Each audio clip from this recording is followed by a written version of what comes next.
ఓం శాంతి. శివ పరమాత్మ మహావాక్యాలు. అయితే బాబాని సాక్షాత్కారం చేయించాలన్నా, స్వయం సాక్షాత్కారం అవ్వాలన్నా ఏం అవ్వాలి? సర్వశక్తివంతులుగా అవ్వాలి. అంటే నేను మాస్టర్ సర్వశక్తివంతుడును అంటే బాబా సమాన స్థితి అన్నమాట. మరి ఈ స్థితిలో ఉన్నారా అని అడుగుతున్నారు పరమాత్మ. సర్వశక్తివంతులు అంటే శక్తి స్వరూపులు, సమర్థ అంటే శక్తి. మరి ఇదెందుకు మాయమైపోతుంది? కారణం ఏమిటి? ఒక మాట యొక్క పొరపాటు చేస్తున్నారు. ఏ పొరపాటు చేస్తున్నారు?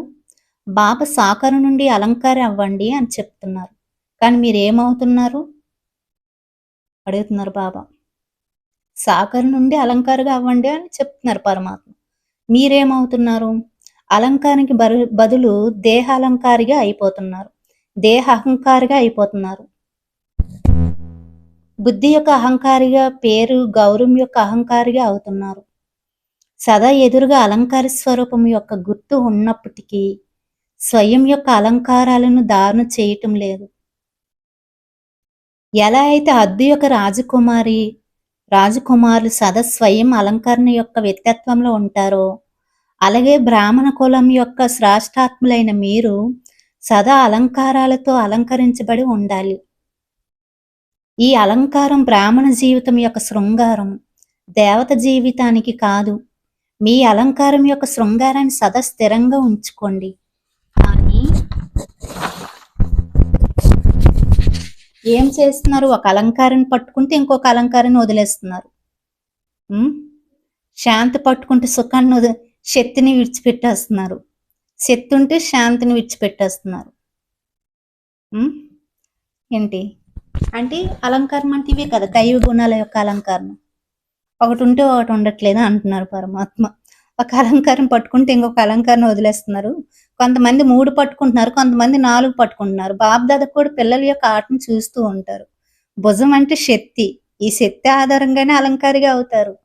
ఆ శక్తుల రూప భుజాలు చలిస్తూ ఉంటాయి, భుజాలు కదిలిపోతూ ఉంటే స్వయం అలంకారిగా ఎలా అవుతారు?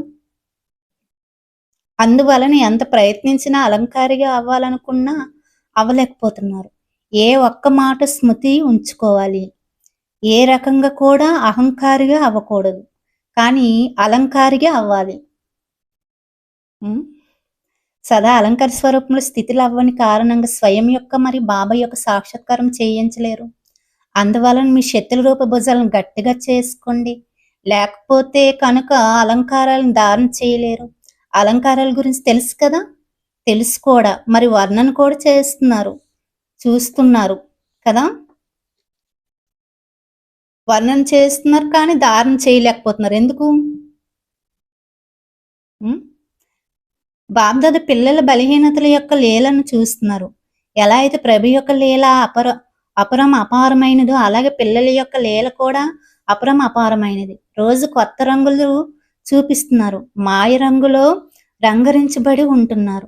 స్వదర్శన చక్రధారిగా అవటానికి బదులు వ్యర్థ దర్శనం యొక్క చక్రం తిప్పుతున్నారు.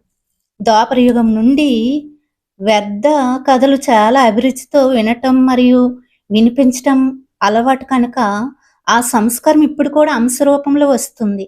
అందువలన కమల పుష్ప సమానంగా అంటే కమల పుష్ప అలంకారధారిగా అవటం లేదు.